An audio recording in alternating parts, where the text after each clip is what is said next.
I was sitting and meditating the morning after we knew he was going to be president, and I was doing this, and then my spirit guides, which I definitely have them, this voice just echoed in my head, and they said, Bush is exactly the right man in the right place at the right time. Because he's president, a lot of people are going to wake up.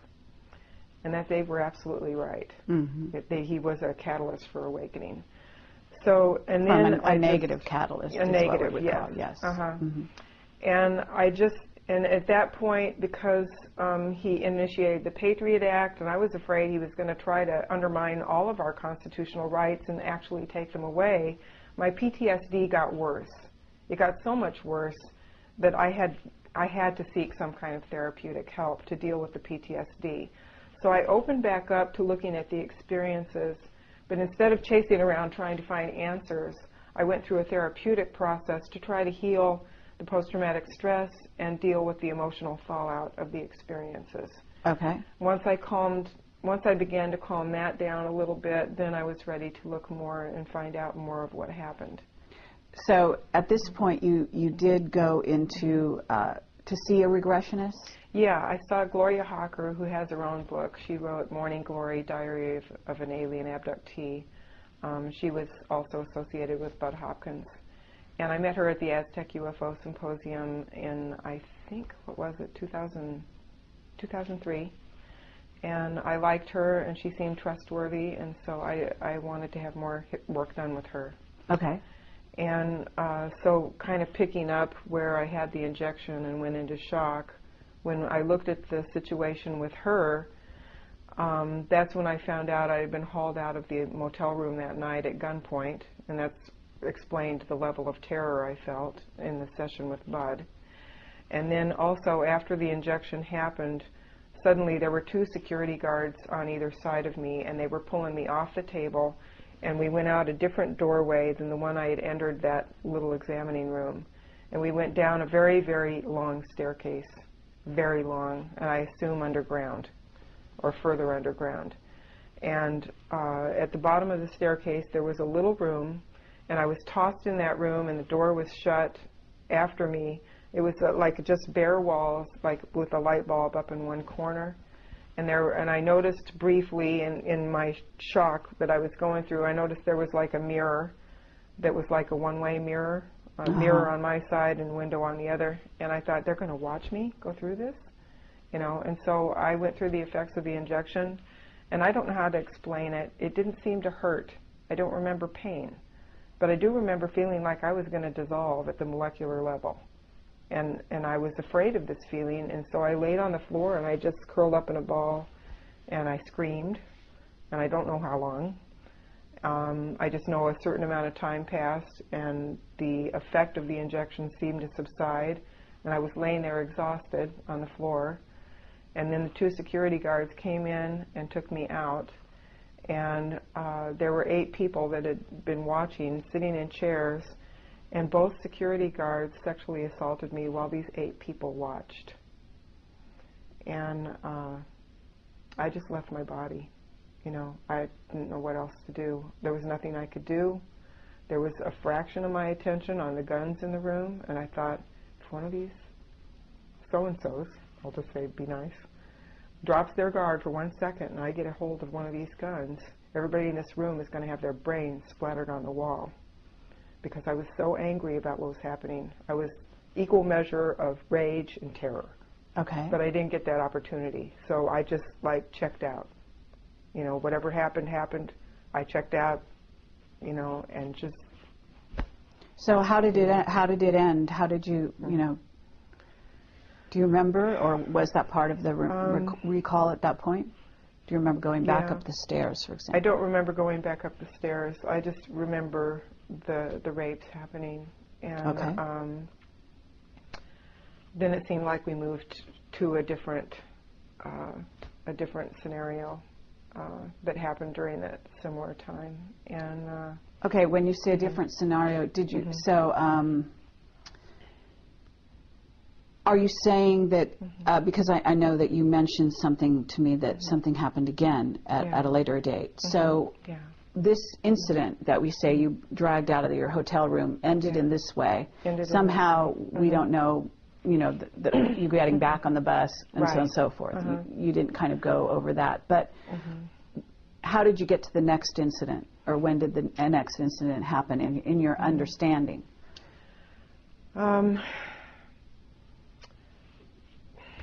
It's hard to explain because when you're under hypnosis, you re-experience. Sure. And so I was like in this recliner being hypnotically regressed. So did she bring you out at all to calm you down, or were?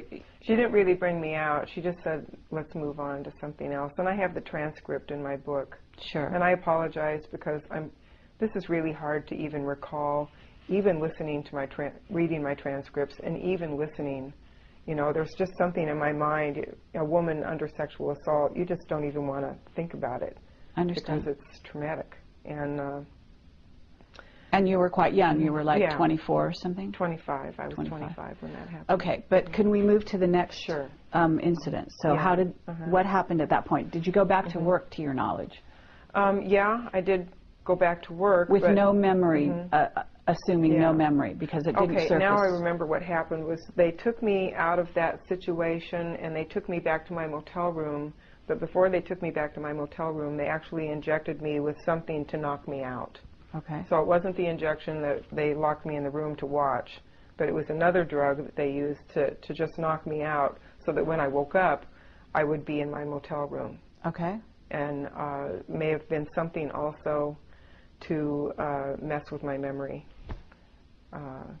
So there was another injection, and then I just woke up in my motel room, probably tired, wondering why I was tired, and then getting up to go to work again. And there were other things. Probably the most remarkable thing was the memory of being on the moon for a week. So can you explain how that might have happened? Yeah. Okay, when I worked at the Tonopah Electronic Warfare Range, I was stationed at Nellis, and then we would be put on a bus and taken up to Tonopah. This is like a regular Greyhound sort of bus. And it's a 4-hour drive up there, and then we would be put up in hotels. The Air Force had contracts with the hotels to put up the Air Force personnel. So we would stay there 1 week, and then we'd be down in Vegas for a week, and then every other week, we would be working up at Tonopah, and then there would be another crew on the other rotation.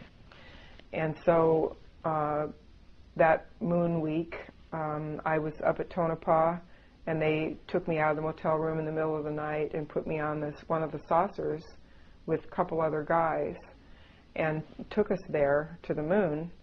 And the people at the test site, at the Tonopah range, were told that I got sick and was put on a bus and sent back down to Vegas. And the people at Las Vegas all thought that I was doing my work up at the site, so nobody missed me for the whole week. Okay.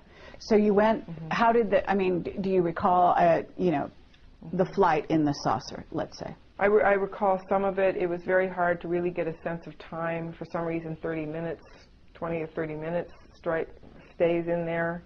But it was a very strange space to be in, to try to assess how much time was passing. And can you describe the inside of the saucer at all? Yeah, it was circular. There was a fairly large beam in the center, and around the center there were some chairs that I assumed were for important people. I was with 2 people, men, and we were told to lay down kind of like cargo on the floor. And so we laid down on the floor. We were given a suit to wear that was silvery, and when you put it on, you couldn't put it on, you had to strip naked and put it on. It would vacuum itself like onto your body. So it would you put it on and it would just kind of vacuum pack itself onto you, and there were silver boots and gloves and everything that went with it. And so we put the stuff on, and the craft was landed. It had landing gear, and there was a ladder that we had to climb to go in the underneath part. And then some people came in and sat in the chairs, and I think the pilot, or at least somebody was there, there was like a reptilian on there, and I think the reptilian may have been piloting the craft. Can you describe him physically? Yeah. He was really tall, really muscular. He had kind of the yellow eyes with slit pupils, and he was standing behind the beam out of sight, but he moved out from behind the beam and we could see him, and it kind of took my breath away. It was such a frightening thing to look at. And I only saw him for like half a minute, and then he moved back behind the beam. Okay, was he humanoid? Did he have a tail? He was humanoid. There was a tail. Really? I think there was a tail, yeah. This, Okay. It was just a Were there any grays? I mean, you haven't really described any grays in any of this experience. Yeah. Actually, when the rapes were happening, there was a gray, was one of the beings, or one of the people watching was gray. Okay, was he in one of the 8 chairs? Or he was in one of the chairs, yes. Okay. Yeah. Was he a short gray or a tall gray? He was a tall gray. Okay. Can you describe him at all? Pretty much the classic gray features. Had a little bit of an aged appearance, I would say, you know, kind of gaunt looking. And big eyes, big small eyes, definitely big eyes. And because I'm an experiencer of gray abductions in childhood and through adulthood also, I might be sensitive to their telepathy, because when I was going through those experiences, it seemed like I heard him in my head, and he was kind of thinking, why would these people do this to one of their own people? You know, he was like kind of puzzled, because obviously I was in distress, and he thought, this is a human being, and these are human beings doing this to her. And I think that he was puzzled by that. Okay. Well, since we kind of go back into the room with the people, the 8 people, were they male or female? They seemed all male. Okay. All male. Now, to fast forward to this going to the moon, so you go in the craft, you go to what you... Why did you think it was the moon? Did someone tell you it was the moon? Yeah, they told us it was the moon. There was one blonde security guard that seemed in charge of my debriefings, you know, which meant more sexual assault and injections and whatever. What does that mean? I mean, you just kind of put that all together. Suddenly, you have a blonde security guard, meaning a tall blonde? No, nothing like just a Nordic. Nothing like a human? Nordic. No ET. It was a human. A human. Yeah, a blonde like human. Like a sociopathic human. Because he didn't seem to have any conscience about what he did to me at all. A guy. A guy. Okay. So was he an officer? No, I don't think he was an officer. I think he was private contractor. I don't think he was regular military. Did he wear a uniform? Yeah, he wore desert camouflage fatigues. On the saucer? No, he didn't go on the saucer. He just brought me to the saucer, and he smirked at me and said, I'll see you when you get back, sweetheart. Have fun on the moon. And then just told me to go up the ladder and lay on the floor. Okay, so the person you laid on the floor with was another person who was being taken to the moon, and that was a guy? Yeah, there were 2 guys. 2 guys. Did you know them? One of them, yes, I did appear to know, but I can't really say his name or But anything. I mean, even now, do you remember who they are? I remember the one, because I recognized him. Okay. He was one of the people that worked with me out there. Okay. But I can't really go into anything more than that, because he could be walking around without his memory back, and I can't. That has to be his choice. If he has any rattles that he needs to explore, that has to be his choice.